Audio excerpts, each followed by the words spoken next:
Like, I enjoy being an aide because I don't get subpoenaed, right? My name is on no court document. Subpoenas are terrifying. Yeah, absolutely. When they walk in with that notice, here you go. It's official, minute official. I can give compliments. I'm a nice guy. I know you are, absolutely.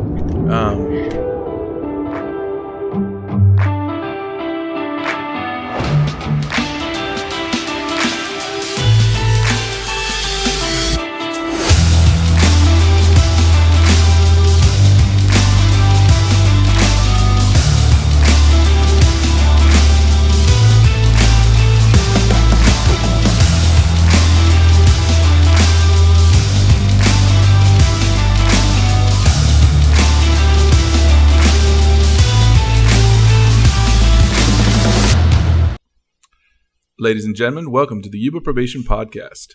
In this month's episode, I am lucky enough to be joined by Fabiola Valdez Flores and Veronica Negrete Rodriguez. That I did not pronounce that name correctly based on the way she says it when she calls me. Okay. They are probation aides here at the department, and they are two of my favorite coworkers. How are you guys doing tonight? I am great. Yeah, a little nervous? Absolutely. No, not at all. I'm sensing some nervous. No, it's okay. You're sensing your own. No, I don't get nervous anymore. That's not true. That's not true. Luckily, we haven't had to do too many retakes so far, so we're good. All right. We're just going to start jumping into questions. So, how did Fabiola, you end up being a probation aide at the probation department? So it's always been an interest of mine since I was a child. And I like helping people. So I knew going into college, this is what I wanted to do. Yeah. How old were you when you first started? You wanted to get into a law enforcement type field?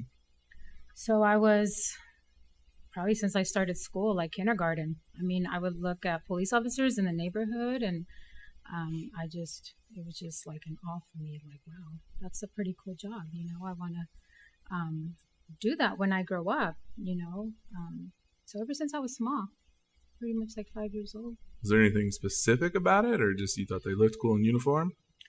I liked how they were after the bad guys.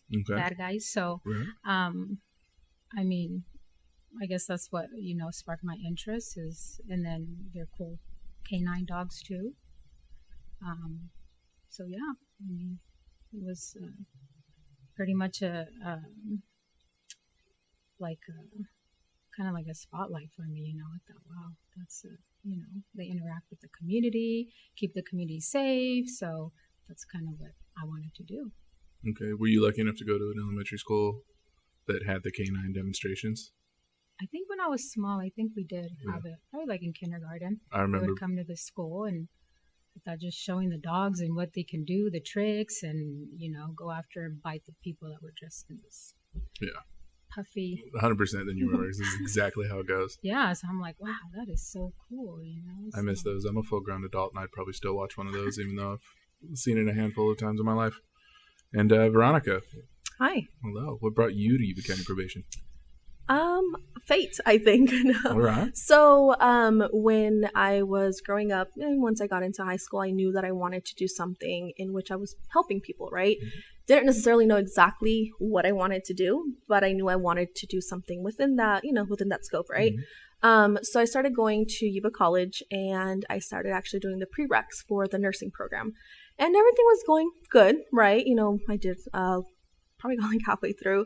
And then one specific class, we were kind of towards our finals, and that's when, you get to, I guess, perform your final on a cadaver, right? And everyone's super excited, and I was just not. And I walked in that room, and, the cadaver was there, and just, it was overwhelming. And I was like, I can't be in the healthcare field if I can't even walk into this room and not freak out. So I took a step back from that, and I said, hey, you know what, let me try something else. So I talked to my counselor at the time, and I said, hey, this is what I want to do, right? But I don't want to be a nurse. I don't want to be in the healthcare. What do you recommend? At the time, she said, hey, you know what, why don't you just do an introduction to administration of justice, just kind of see, get your feet wet, see if you like it. I said, cool, sign me up, right? So I started one of the AJ classes at Yuba College, and I really liked it. So I was like, I just kind of ran with it, right? once I graduated college, well, from UA College, I started working at a drug and alcohol program, Okay. and it was really nice. I, definitely built the skin that I needed, right? That backbone, because you're fresh out of college, and so it was a really, really good experience. And then a position opened up here, and I think I saw the position probably like a week before like the deadline. So I got all the paperwork in, and the rest is history. Here I am. History. They're stuck with me. Can't grade you now. What Absolutely year not. did you come to the department? So I started here December of 2018. 2018. So Yeah. you're 4 years. 4 years now. Yeah. Almost there. Almost a 4 month years. away. And then Fabiola, how long you came a couple years before? January 2017. So 5 going years. on 6 years. 6 years. In yes. January. Yeah. Make me do my math now. And to switch to use both hands. All right. So what do you guys like most about it? Whoever wants to go first. Tic-tac-toe. No, I'm just kidding. I'll go first, and then.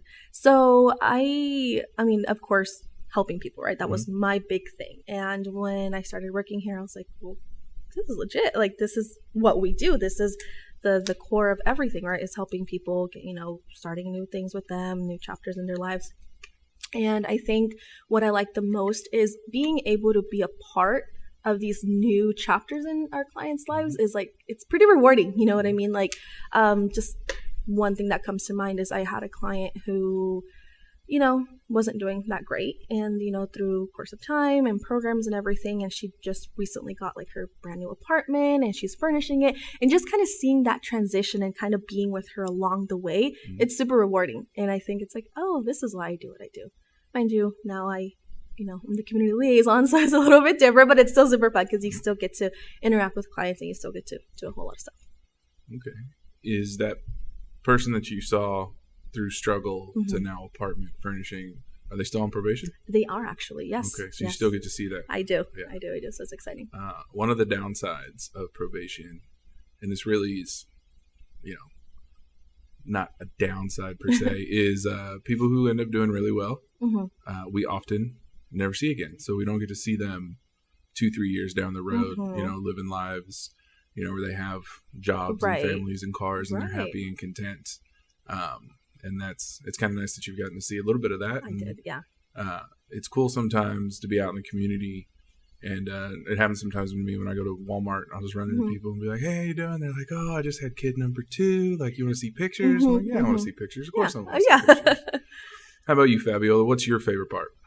So my favorite part is the same thing, kind of like what Veronica said. It's just seeing them at their lowest and working with them and giving them the resources and guiding them in a good path, and seeing them change.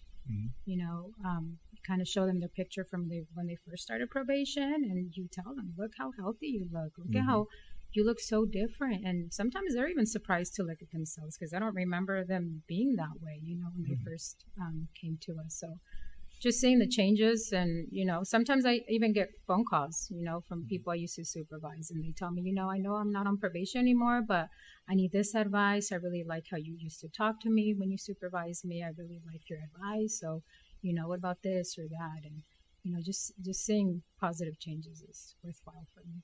It is. Both of you guys have talked a lot about change and helping. Was there anything specific that you guys can think of growing up that like made you want to be help? I mean, Fabi, you kind of talked about a little bit seeing police officers, but like, did you guys grow up in a very like caring home that like instilled that in you to go out and help people? I mean, I grew up, with my mom, and she was, of course, always, she was nurturing. She, she did all that. So it wasn't, and the reason why I originally wanted to do nursing was because she used to be a nurse back home. So I was like, it's a whole little, follow the footsteps kind of deal. It just wasn't for me, and that was okay, right? But other than that, it's, I know I've always looked up to, law enforcement, always looked up to them, and, I was like, well, it wasn't my original plan, right? But it just happened to go that way. Life's funny like that sometimes. Sure is. How about you, Fabi? So I grew up, my parents were very strict. My Okay. parents they came here from Mexico. My dad was a field worker for many years. I'm the youngest in my family, and my parents always wanted us to go to school and wanted us to be better than them. They said, you have a lot of opportunities here compared to what we have. So go out and get it, and we'll be here to help you. And we lived in low income, gang infested, community for many years. Probably not until I became an adult. I probably moved out and away from that. But I mean, we've seen it all. It was around us. We chose not to go that route because I think having a strong foundation at home is helpful. So, I mean, I feel like I can kind of relate where they came from. I mean, I obviously don't have as much trauma as they have gone through, but I can kind of relate a little bit, the growing up and everything. So I think that's why, I got into it too, is seeing that and kind of relating and putting myself in their shoes sometimes too, Sometimes you got to put yourself in their shoes, and that way how to work with them and how would you feel if you're in their situation. Right. Have a little bit of empathy. That's huge, as we talk about having empathy a lot, because you got to meet people where they're at if you're actually going to help them. Absolutely. Can't talk at them. Wow, Fabiola, it sounds like definitely an insightful childhood to have, and like to carry that with you. You're right. That experience has to definitely help you provide better services to the clients that you supervise. So you guys both have had supervision caseloads, but just educate us. What are some of the things probation aides do for the probation department? Ooh, other duties as assigned, right? Other a little duties bit as of assigned. everything. A little bit of everything. So when I originally started, I was supervising a low risk caseload, which pretty much consisted of clients calling in, making sure they were okay, everything was fine. After that, I received a moderate risk caseload. So I was supervising a low risk and a moderate risk. On top of that, right, I like to organize stuff. I like to plan things. I like to make things happen. So I started organizing some things for the department, get-togethers, parties, community events, getting us out there a little bit more so that our community can see like, hey, we're here to serve you, right? We are human beings just like the next person, right? And just kind of trying to get us out there a little bit more, whether it be events, whether it be parades, whether it be, food distribution, just anything where we can help. Aside from that, let's see. Again, there's just so many other things, but that's just kind of like the gist of it. I was doing supervision for a while, and then on top of that, doing community events. Right now, I'm currently the community liaison, which means I do all events, right? Everything I do. So, again, just getting us out there, be able to plan things out with different agencies, whether it be like the library or First Five, the sheriff's department, our partnering or neighboring agencies, so to speak, just to try to, see what else we can do and how much we can help our community. Okay. Fabi, anything you want to add as far as other assignments, other duties? I feel like we do a little bit of everything, kind of fill in those gaps, when somebody needs help running a rap sheet or, summarizing police reports and, so we help out in things, when your coworker's struggling with a lot of work, you kind of jump in and help out, things that we can do, so yeah, I think we do a little bit of everything. I know I selfishly come to both of you every time that I need someone to help me speak Spanish, because I don't, and you guys do flawlessly. So definitely a big help. Fabiola, you've been helping me a lot lately, and I truly appreciate that. I want you to know that. Now it's on camera, so everyone knows that I paid you a compliment. It's official. It's official. Minute official. I can give compliments. I'm a nice guy. I know you are. Absolutely. What's it like supervising people who are on probation but not being an actual officer? Like, what's that like? I mean, how does that change how you interact with people compared to your officers, your fellow officers, your fellow coworkers who are officers in the department? You go first. I go first. I can go first this time. Okay. So I really don't feel like there's a lot that changes. Obviously, we can't do arrests. There's certain reports that we can't do, but I mean, I know that if I need somebody arrested right there and then, whether they have a warrant, it can happen right away. So, I mean, physically I can't arrest, but I always have officers that are willing to help. So I don't really feel like there's a lot besides that. I feel like I can do a lot like a probation officer, and a lot of them, they refer me as a probation officer, my probation officer, Yeah. So I mean, they don't really see much of a difference, and I feel like if there's something I can't do, I can always call for help. Absolutely. So, just pretty much what Bobby said. It can be a little challenging at times because, if we need to submit a report or like a violation that's, like, hey, it's urgent, we need to find an officer to sign it, right? So, but in terms of supervision itself, it runs smoothly. It pretty much runs the same. There's really not much that changes. And I've always said this, I was like, I enjoy being an aide because I don't get subpoenaed, right? My name is on no court documents. So it's one of those where we can do the supervision part, we can do the referrals, we can do the, if it allows, we do, we can go out there and do searches, we can go out there and do contacts with our clients as long as we have officers with us. And, all that criteria is met.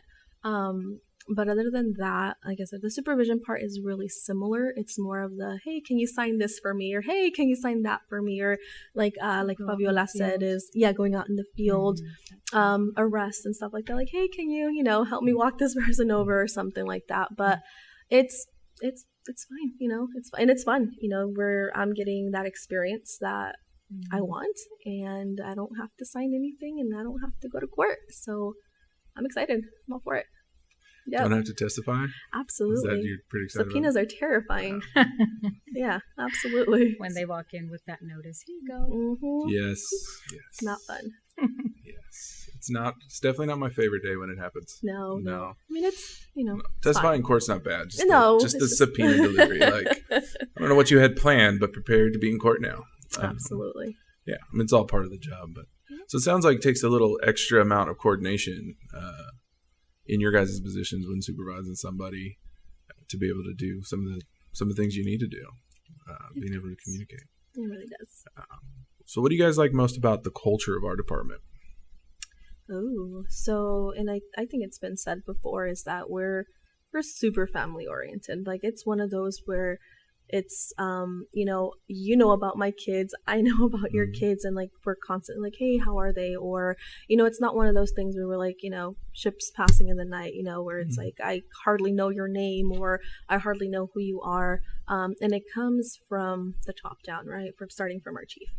I can't tell you the amount of times that he's like shot me a text message like, hey, how are the kids when the kids are sick? Or, hey, how are you doing? Stuff like that. So just that it makes you feel just, very at home. And it was kind of interesting, I guess. A while back, my significant other got hurt at work, and I had to leave work because he was in the hospital. So I told the first supervisor I saw, I said, hey, I have to leave. He had a work accident. I have to go. And he's in Davis or in Woodland. So I left, and I kid you not, within probably the next half hour, I had text messages from, supervisors. Hey, how is he doing? Hey, is he okay? Hey, do you need anything? Right. And I thought it was it was just nice, right? My supervisors, my management were the ones that were like, hey, is he okay? Are you guys okay? Do you need anything?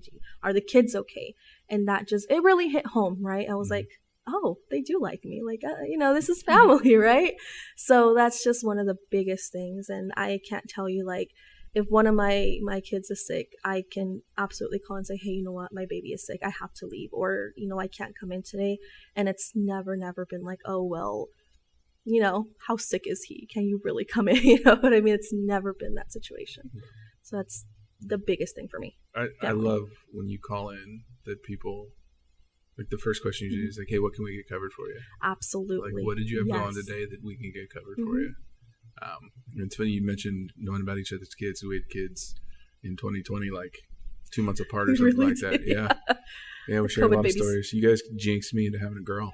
You're welcome. Both of you said stuff. You are welcome. Fabiola, what's your favorite part about the culture? So I like it that it's a small department. Obviously, like Veronica said, we know each other's family. We know each other more on a personal level. So, and then also too, when you have little ones, they tend to get sick a lot, probably up till they're about 6-7 years old. I mean, my daughter has had a lot of ear infections. Thankfully, I've taken a day off, no problem, no questions asked, and I like it how they're very flexible with that. They don't ask me no questions. They say, okay, And also, I've had an experience where I had medical issues and I was hospitalized for a few weeks, and the chief was texting me and, asking how I was doing. I had flowers delivered to my room in the hospital. I had gifts delivered at home. So it's really nice to feel like, you're important, and you're valued and everything. So I like that about the probation department. I'm sure you guys will agree with this statement. Fabiola, what you were talking about as being a small department. We do a lot of really cool, creative stuff for being a small department. We really do. And I think the family atmosphere and the being kind of smaller helps us work better as a team. Wouldn't you agree? Absolutely. Like, this is like work. This is all we have. Like, we spend the majority of our time at work, right? It would suck to work in a place where you don't feel comfortable, where you don't feel like welcome, right? And no, absolutely. Like, we're small, but we do quite a bit with what we have, honestly. I am going to say, though, we spend a decent amount of time at work, but we do have lives outside of work. So, Fabiola, what are some of the hobbies, some of the things you enjoy outside of work? Like, how do you de-stress, relax? Like, what do you enjoy doing? Well, I like to go to the gym. Okay. Obviously, that's during my lunchtime. Sometimes when I'm feeling stressed or, whatever it can be, something on my mind, I go and I run and I work out and I come back tired and sweaty, and it's kind of like a de-stressor for me. I also like to garden. I like to plant fruits, see them grow, eat them. My kids love fruit, especially my youngest one. She's always stealing fruit that I, pull out of the garden. And of course, it's always for her and family. I mean, hanging out with my kids, my husband, my siblings, and their children.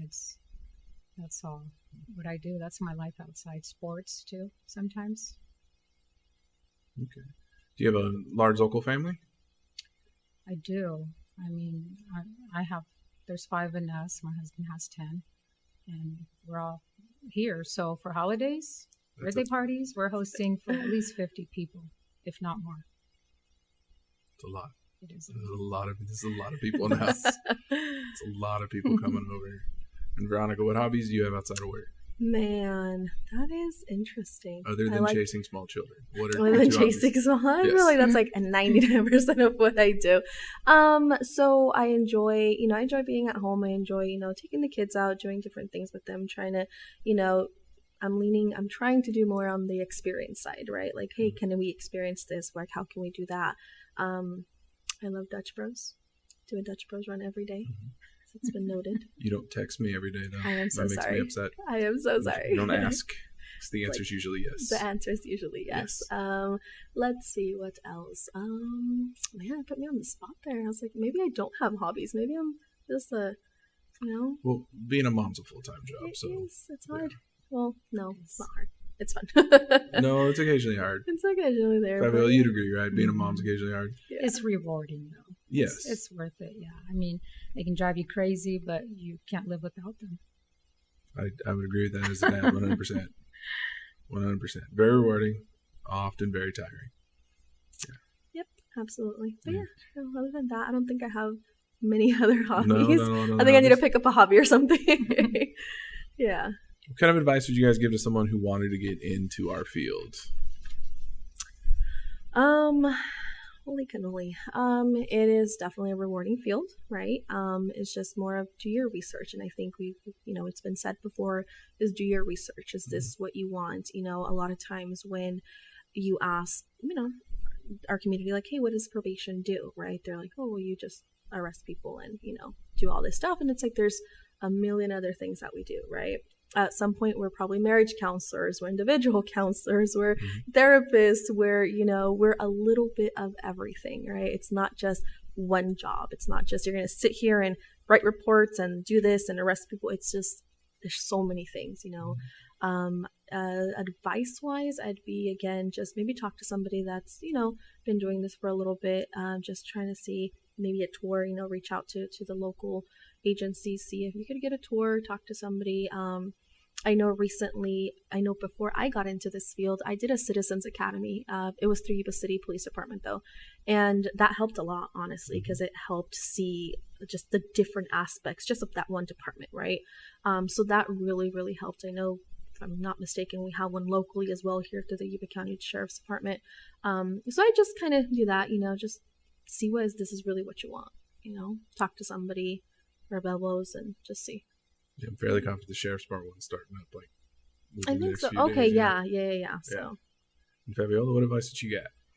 So I think shadowing is very important Mm-hmm. because you really get to see what everyone does. I mean, we have different things that we do. We're just not arresting people and waiting them to, pick up any new charges or do something there that they were told to do and didn't do it. I mean, there's so much help that we do, so many resources.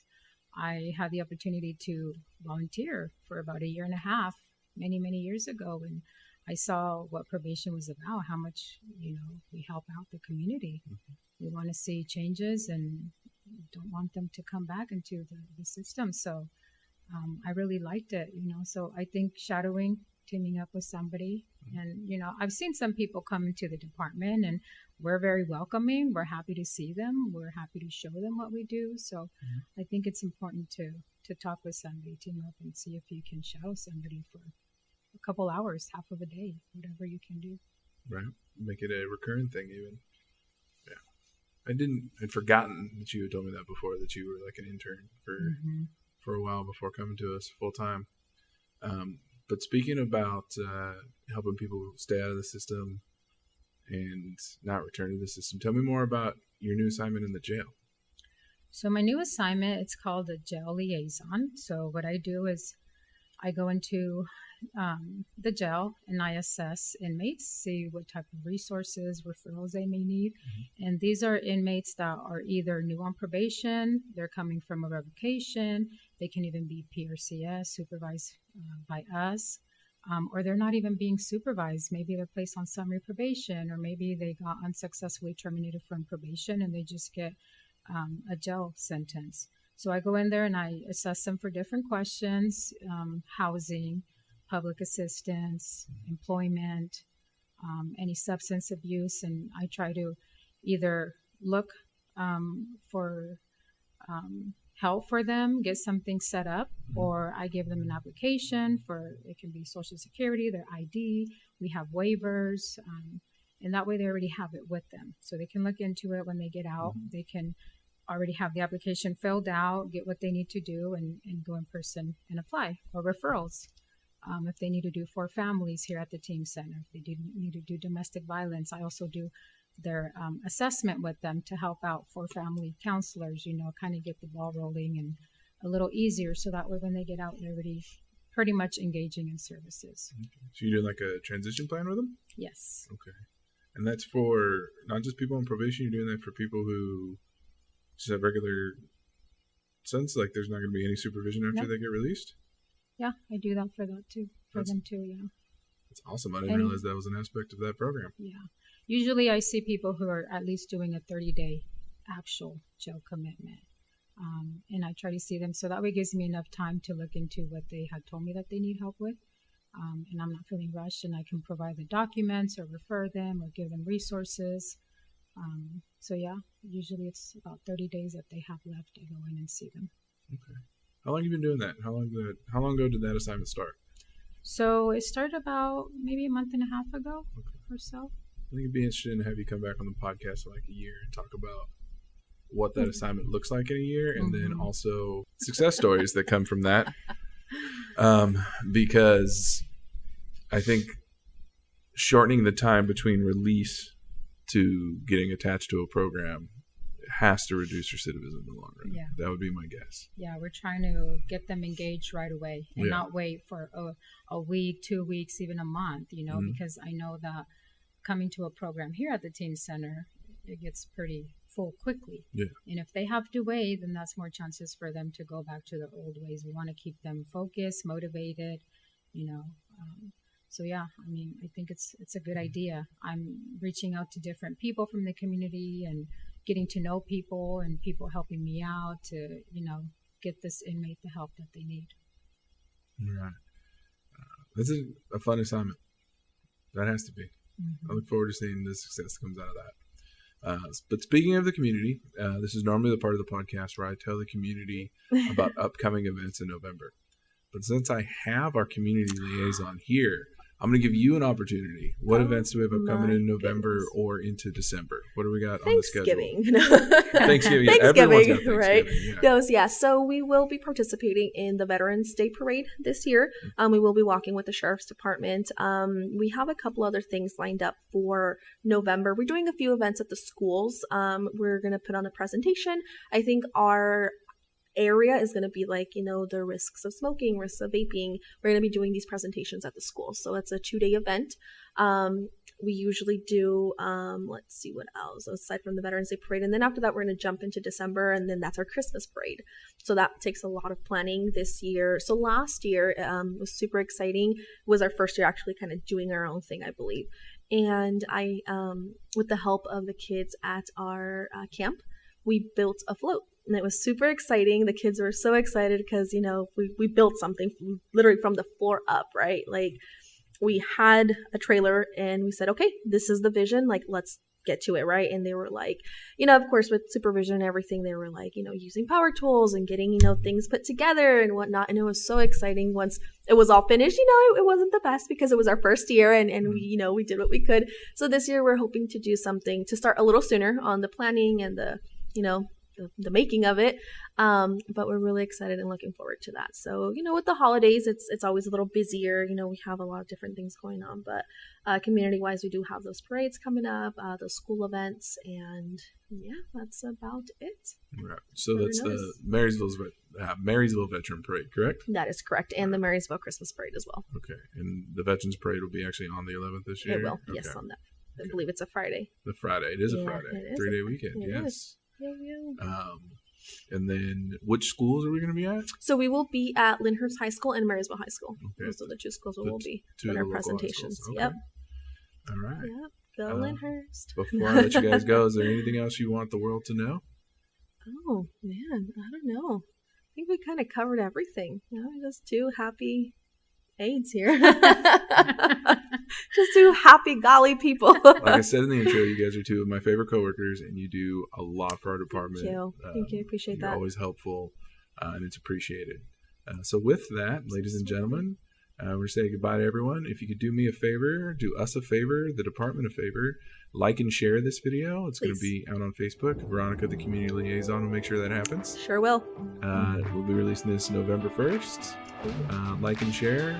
Next month, I believe we're going to be actually sitting down with a very special guest. It'll be the first time we do an episode that doesn't have a member of our department. I'll leave it as a big surprise for next month. Mystery. So exciting. With that, you guys have a great night. Everyone watching, have a great day, and we'll see you next month.